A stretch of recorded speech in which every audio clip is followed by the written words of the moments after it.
Salut à tous, ici Gwen. Quand j'ai lancé cette chaîne, il y a 2 ans, mon objectif c'était de faire de la vulgarisation et de montrer que les alternatives libres, au premier rang desquelles Linux, étaient accessibles au grand public et que c'était même, de mon point de vue, souhaitable que le grand public y ait accès. Et pourtant, j'ai eu beau faire pas mal de vidéos pour donner mon avis sur des distributions, je n'ai jamais abordé les 2 éléphants dans la pièce, Linux Mint et Ubuntu. Alors en soi, j'ai fait des reviews de 2 variantes d'Ubuntu, mais je n'ai jamais parlé de la version principale, celle avec laquelle j'ai commencé Linux en plus.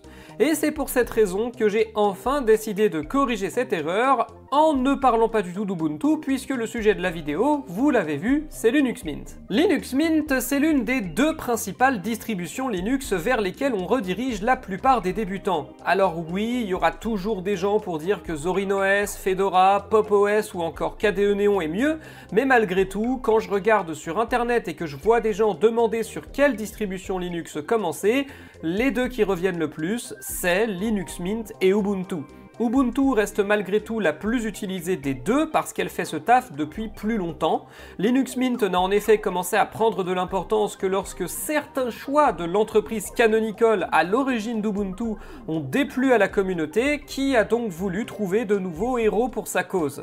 Il y a eu l'abandon de GNOME pour créer l'environnement de bureau Unity, le partenariat douteux avec Amazon pour afficher de la pub dans le menu du système, et plus récemment la création d'eSnap, un format d'application propriétaire. Du coup, de plus en plus de gens ont commencé à recommander Mint, et il faut dire que Mint fait tout pour être LA distribution Linux du grand public, un système d'exploitation clé en main que n'importe qui peut maîtriser sans avoir de connaissances en informatique. Tout est prêt d'office et on prend l'utilisateur par la main du début à la fin de son utilisation. L'environnement de bureau se veut clair, volontairement proche de Windows pour que ceux qui viennent de Microsoft se sentent comme à la maison, et pour toutes ces raisons, Linux Mint jouit d'une grande popularité et est considéré par beaucoup comme le meilleur système pour quelqu'un qui a juste envie d'utiliser un ordinateur normalement sans avoir à faire des trucs d'ingénieur. Personnellement, j'ai fini par être d'accord avec tout ça, et ce quand bien même j'avais jamais testé. C'est pour cette raison que dans ma vidéo sur la dégooglisation de son quotidien, j'avais donné Linux Mint en bon exemple de système d'exploitation pour ordinateur facile à utiliser. Tout ça s'ajoute au fait que le développement de Linux Mint correspond bien à l'idée qu'on se fait d'une communauté autour du logiciel libre. Mint ne dépend pas d'une entreprise, comme Ubuntu par exemple, mais d'une communauté, dirigée par son créateur, le français Clément Lefebvre. Alors moi, j'ai voulu savoir si c'était vrai, tout le bien qu'on en disait, et j'ai donc téléchargé Linux Mint sur mon ordinateur pour en avoir le cœur net. L'arrivée dans Linux Mint nous montre un bureau classique qui se révèle vite très similaire à celui que l'on trouve sur Windows. On a une barre des tâches avec un menu démarrer qui donne sur les différentes applications, et on peut utiliser la barre de recherche pour trouver rapidement des applis, mais pas de fichiers ou de dossiers. Pour ça, faudra passer par le gestionnaire de fichiers. Bon, en fait, si techniquement on peut trouver des fichiers, mais le menu n'a pas accès à tous les fichiers du système, seulement certains. Et j'ai pas trop compris comment il faisait sa sélection, si c'était des fichiers ouverts récemment ou juste aléatoires, mais toujours est-il que cet utilitaire finit par être trop limité pour s'en servir. C'est pas un gros problème parce que le gestionnaire de fichiers est très rapide, et vous pouvez trouver ce que vous cherchez en moins d'une demi-seconde. La première chose que j'ai faite une fois arrivé sur le système, ça a été d'ouvrir la Logitech pour télécharger mes applications habituelles. La Logitech est vraiment très réactive elle aussi, ça charge super vite et du coup j'ai pu télécharger rapidement toutes les applications dont j'avais besoin. D'une manière générale, oui, Linux Mint est assez facile à utiliser. L'environnement de bureau est clair, lisible et il est en plus accompagné de jolies icônes pour les applications, même si c'est dommage que toutes les applis n'en profitent pas. Il y a de belles animations, genre quand on ouvre une appli, on a ce petit truc qui nous montre qu'on a fait une action.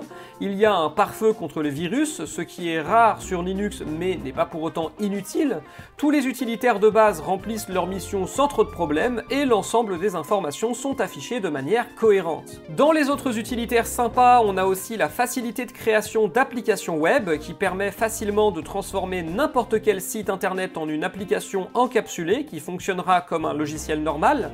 C'est à ma connaissance la seule distribution qui propose un utilitaire de création d'appli web aussi efficace et simple d'utilisation, et du coup, du point de vue de l'environnement, même si celui de Linux Mint nommé Cinnamon n'est pas le plus ergonomique, je préfère quand même largement GNOME, ça reste parfaitement utilisable, et sur pas mal de points, mieux que Windows. En fait, Mint, ça ressemble à un Windows, mais qui profiterait de tous les avantages de Linux.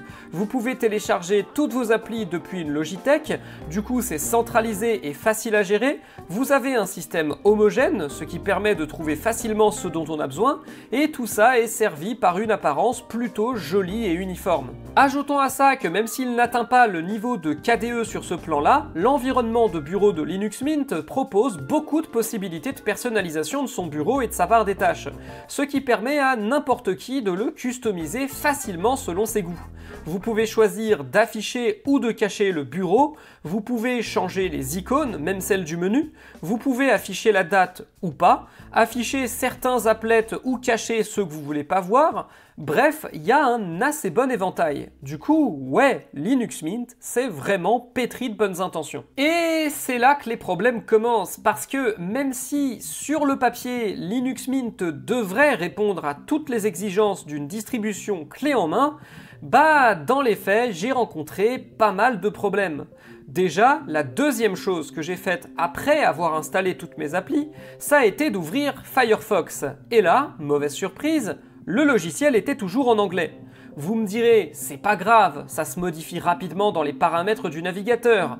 Oui, mais je vous rappelle que Linux Mint est censé être clé en main. Juste après, j'ai découvert dans l'utilitaire de mise à jour que le paquet linguistique de Firefox avec le français attendait toujours d'être téléchargé.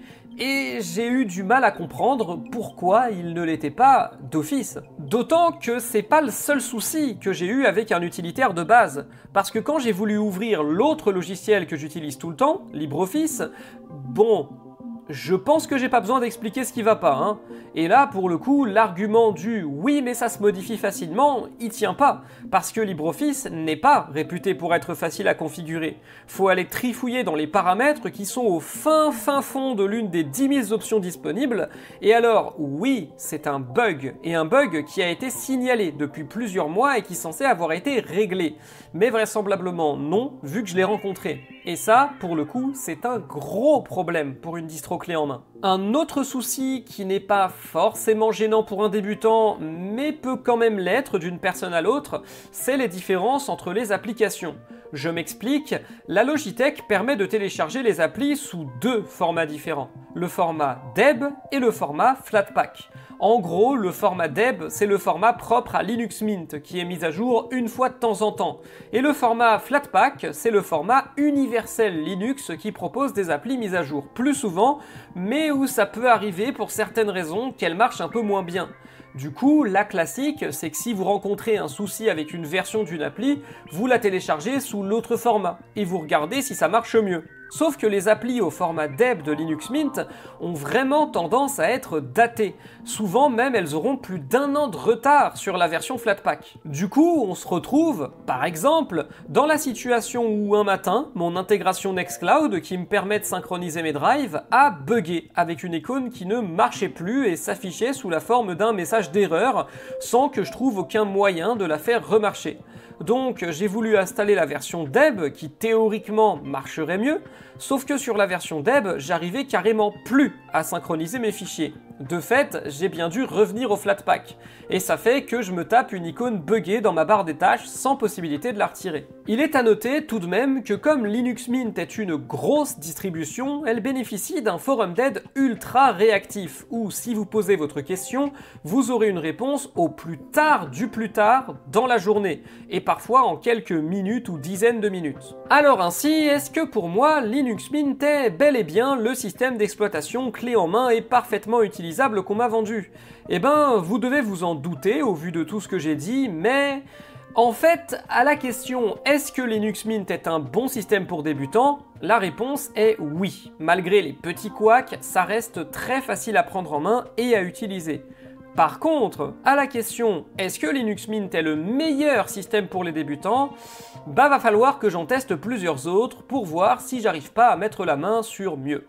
Sur ce, moi je vous laisse, et à la prochaine tout le monde!